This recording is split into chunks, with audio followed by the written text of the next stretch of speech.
Turabahaye ikaze bakunzi namwe bagenzi mukurikirana imbonesha kure yanyu JCTV muri ano makuru yo kuri uno munsi wa gatanu agizwe n'ingingo nkuru zikurikira. Umukuru w'igihugu cacu Evariste Ndayishimiye ari kumwe n'abashikiranganje batatu n'abashinga amateka batowe mu ntara ya Bujumbura yagendeye ibibanza bitandukanye byatewe n'amazi. Muraza kubikurikirana muri ano makuru. Mu makungu igihugu c'Ubufaransa caraye gihagaritse imfashanyo ya gisirikare caha igihugu ca Mali. Ni nyuma yaho habaye itembagazwa ry'ubutegetsi ubugira kabiri muri ico gihugu. Igisirikare ca Chad caraye kirungitse abandi basirikare ku rubibe gihana n'igihugu ca Centrafrique. Ivyo byose muraza kubikurikirana muri ano makuru. Turabahaye ikaze idonido muri ano makuru. Umukuru w'igihugu cacu General Major Evariste Ndayishimiye ari kumwe n'abashikiranganje batatu n'abashinga amateka batowe mu ntara ya Bujumbura bagendeye muri zone Gatumba mu ntumbero yo kuraba ibibanza vyatwawe n'umwuzure. Inyuma yaho umukuru w'igihugu yaciye agendera site Sobel yegeranirijwemwo abataye izabo kubera iyo myuzure. Ni inkuru twatohorejwe na Mugisha David.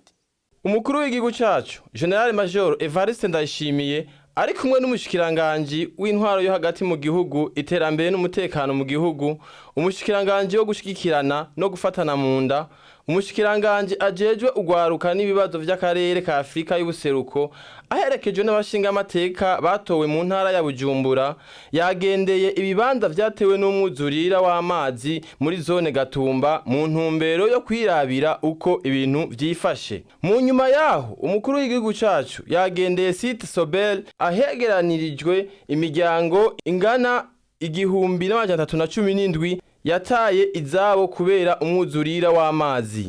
Umukuru w'igihugu cacu akaba yari yagiye abashiriye agakemanyi kagizwe n'ibifungurwa bitandukanye nk'umuceri, ibiharage, ifu y'imyumbati n'ibindi. Mwijambo yiwe buramatari w'intara ya Bujumbura yashikirije umukuru w'igihugu bimwe mu bikorwa vy'iterambere biriko byarangurwa muri iyo ntara, nko kubaka ikibuga c'umupira w'amaguru, uburaro bwa buramatari ndetse n'amashure ageretse. Buramatari akaba yamenyesheje ko umutekano wifashe neza uretse imyuzurira y'amazi yateye igatuma imiryango 2263 ita izabo, ikaba yegeranirijwe muri site zitatu nka site Sobel umukuru w'igihugu yagendeye, site Mufubo na site Kinyinya ya kabiri. Mwijambo yiwe umukuru w'igihugu yamenyesheje ko aje kubafata mu mugongo, kandi yamenyesheje ko guterwa n'amazi atari bibi ariko dukwiye kwiga ukuntu duhangana n'ibihe. Aho yamenyesheje ko ubushikiranganje bw'intwaro yo hagati mu gihugu, iterambere n'umutekano buriko buriga icokorwa kubera iyo myuzurira. Yamenyesheje ko umwene gihugu wese afise uburenganzira bwo kuronka aho aba mu gihugu. Maze kwifatanya namwe kugira ngo mubone ko turi kumwe mu bihe bigoye muri bo.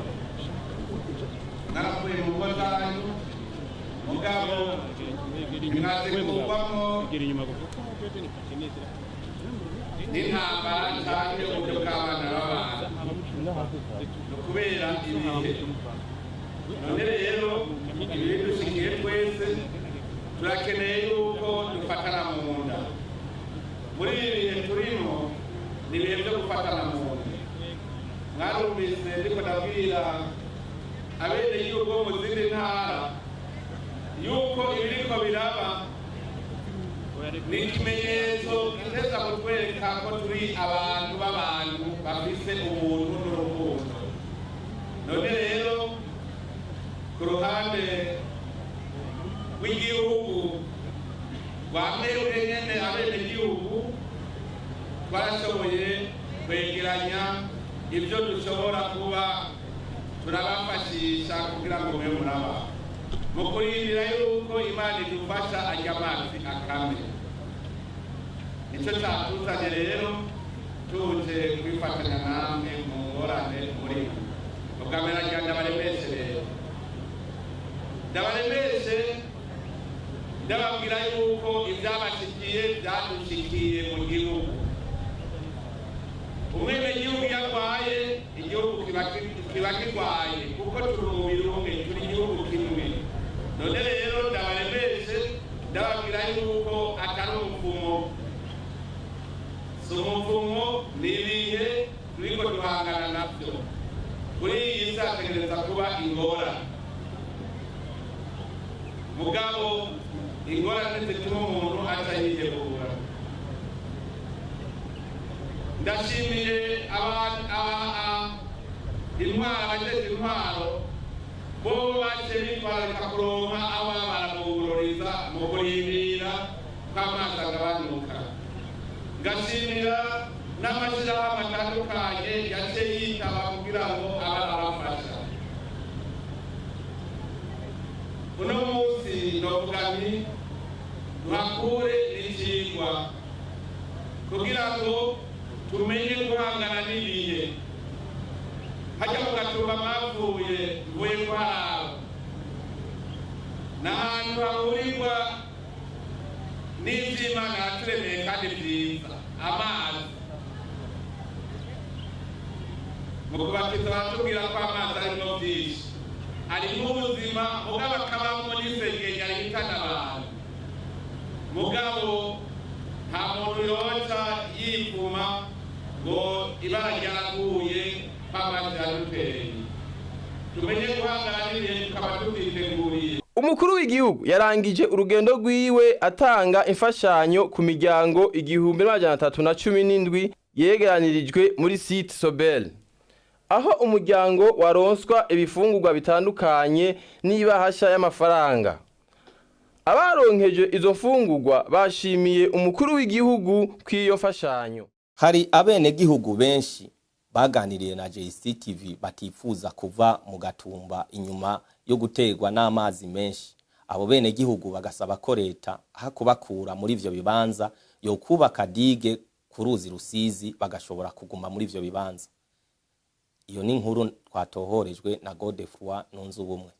Hari abenegihugu benshi mu bari mu bimanza byatewe n'amazi mu Gatumba batifuza kubivamwo, haba abegeranirijwe mu masite canke abagumye mu Gatumba. Abaganiriye na JCTV muri abo harimwo umugwi w'abarovyi n'abandi, aho basaba ko ho kubakwa amadige kuri Rusizi yotuma badatwagwa hakwimuka. Mu twaganiriye baravuga bati twosaba ko bodukorera Rusizi bakadusanura Rusizi bakarugira neza, hariya ku Mushasha bakagira idigi rinini ya rikomeye tugasubira mu ngo zacu, kuko twe ntitwifuza kuva ngaha mu Gatumba. Niho twavyariye, niho abana bakuriye, nta handi hantu abana bacu bashobora kuba. Zendo umurovyi Davise ni baje ryo bintu nosaba badukorere idigi riva ivugizo paka risesa hariya kwitanganika. Twebwe turabashomeye, turabarovyi. Umugore wanze ararima, atarimye ubutahe ngaha none azoronka 2, 3, 4 je nabuze kwitanganika. Twebwe nk'ikintu twebwe twosaba abanyagihugu, twebwe ikintu ca mbere je nobona bokora bo kwihutira twebwe dukorera Rusizi ko tubibona, kubera nk'ubu nko mu Gatumba imibere yaho abantu barayimenyeye, barabona iyo baronderera ubuzi. Nko kuvuga ngo leta yo twimurika dukura aha hantu, je nuva kumenya neza abantu ntibokoroherwa nibo babashike bokoroherwa. Icyo bodufasha nuko bodukorera Rusizi bakarugomera bakarukora neza, amazi akabandanya akwiye kubandanya, akareka kuza araca mu mihana abanyagihugu nabo maturatuzwa batagira icyo bari bwifashe nabo.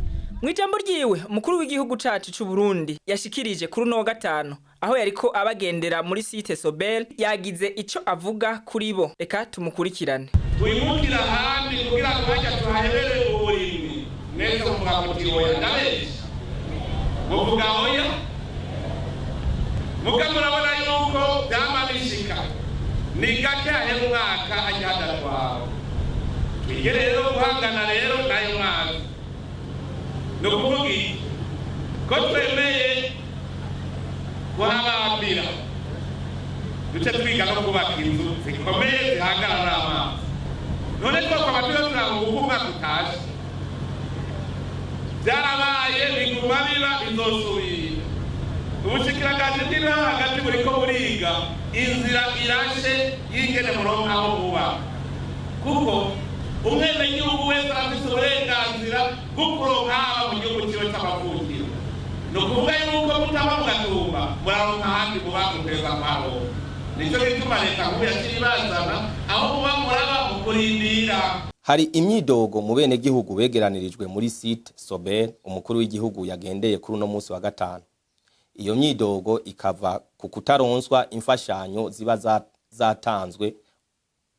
zatanzwe n'abagira neza. Abo bene gihugu bavuga yuko batisanga ku ntonde zo kuronswa izo mfashanyo.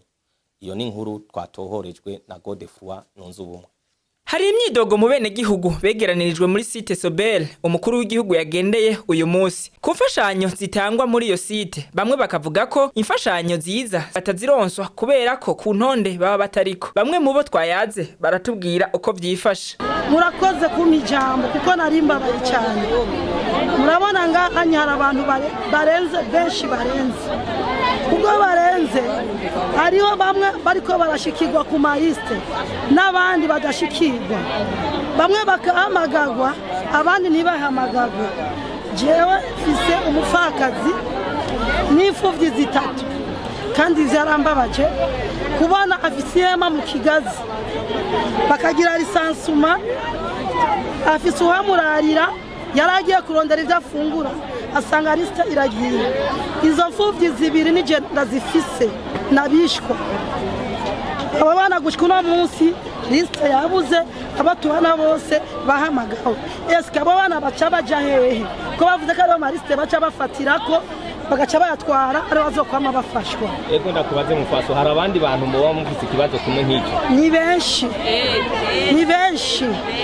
None musabika abajejwe gukora izi ntonde nibazisubiremo izo ntonde, basubiremo bace kwihema kuko abarara mu amasite barazwi, basubiremo abo bantu natwe turonke kuko nk'ibi inge bigira bitangwe. Ubonye abandi bose baronke musigare muri abantu 5-10 birababaje. Kandi ababigenewe uyu mupapa yarapfuye asiga abana babiri, yaratemaguwe bishwa ari babiri mu Gatumba, abishwa ari jene bareze kabuka babani parcela yabo iri mu mushasha mu mazi bagiye kubura. Twabajije urongoye iyo site Sobel arabeshuza iyo nkuru akavuga ko ahubwo arabaza bavuye hanze ya site, akamenyesha ko mu kuzana iyo miryango ngaho baje intonde zarakozwe arizo bisunga mu gutanga izo mfashanyo. Ariko yamenyesheje ko hari abagira neza bazana imfashanyo nkeya bakabategeka abazironswa imbere y'abandi, arico gituma haba imyidogo. Ico ni kinyoma kuko n'ubwa mbere turonkeje ibifungurwa nk'ibi, uretse ibifungurwa bikeya byaheruka gutangwa n'umugwi w'inama z'amateka bo bariko kutugendera. Mugabo twebwe umugira neza wese yaje niwe atanga critère y'abantu duha, kandi umugira neza umuntu atanga icyo afise. Iyo ari bike turavugana no wabizanye avuga ati je nifuza guha umugwi uyu n'uyu abantu bavuye kuko ari bo bamerewe nabi gusumba. Muri ico gihe rero kubera bari bike bidusha gukwira abantu bose cyo turaba bamerewe nabi gusumba, akabura dukora liste hama twayishikiriza umugira neza akabura bahabwa ibintu. Mbega hamwe mu usanga ataba koko by'ukuri hariho abatanditse ku liste mo nibaza ko muhabwa mu kabatungana. Ibyo ntabwo ari byo, kandi nimba byo bari byo nabyo hari ikibazo umuntu aca yibaza kuko aba bantu kugira bashike ngaha bazanywe n'ubushiranganje bwo gufatana mu nda de la solidarité hamwe na protection civile. Donc baba identifiye hariya nyene bari hama bakabashira mu miduga bakaza. Nyuma yaho hariho abantu twumvise twarasa amakuru ko bo base kuzino kubera barafite ibindi byumviro, ariko mu nyuma bamaze kubona ko ibintu atanu shaka kuguma ko bari bihagiye bigira bagira udusite twabo mugabo baradusambura bati mwese ni mugende hariya barankakuza. Bahavuye bumvise ko abantu batashobora kuronka utuntu tumwe tukabafasha, bashafata ingingo nabo yo kuza baraza bizanye. Abo rero ni babandi usanga bitwa ngo bari ngaha ariko atariho baba, baza mu gitondo bakirirwa hano kugira baze kuraba ko hari cyo boneka, nabo batera akajagari mu bandi, ariko ku mugoroba bose bafata inzira bagenda rugo barafise iyo bataha. Umuntu adafise intuze adafite izina ngaha ni kuvuga ntabwo ari umuntu wa hano, kuko umuntu wese ari ngaha yashitse ngaha arafite izina ryiwe riri ngaha, byose byarabimeze neza. Godefroid Nunzubumwe aratubwira amwe mu yavugwa mu makungu aho igihugu cy'Ubufaransa caraye gihagaritse imfashanyo ya gisirikare caha igihugu ca Mali. Atubwire kandi ibivugwa mu gihugu ca Chad aho ico gihugu carungitse ingabo nyinshi ku rubibe bihana na Centrafrique. Igihugu c'Ubufaransa carahe gifashe ingingo yo guhagarika vy'imfata kibanza ibikorwa byo kugarukana amahoro mu gihugu ca Mali ico bise Barkhane. Ni nyuma yaho hongeye kuba itembagazwa ry'ubutegetsi rigize kabiri mu mezi atarenze 9. Iri tembagazwa rikaba ryakozwe n'igisirikare riserukiwe na Colonel Assimi Goïta. Igihugu c'Ubufaransa kikaba kimenyesha ko iyo ngingo izosubirwamo mu minsi iri imbere mu gihe bazoba bemeye ko haba amatora atunganijwe neza. Twabamenyesha ko igihugu ca Mali cyaciye gifatirwa ingingo n'ishirahamwe ry'ubumwe bwa Buraya ndetse n'ibihugu bisanzwe bikoresha ururimi rw'igifaransa kuko iyo ngingo itajanye na demokarasi.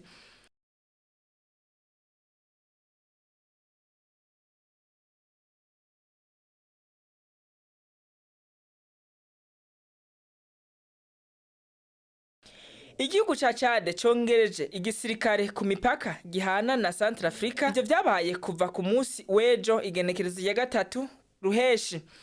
Bibaye inyuma yaho abasirikare ba Centrafrique binjiye mu gihugu cha Chad bakica abasirikare bashika 6 b'ico gihugu.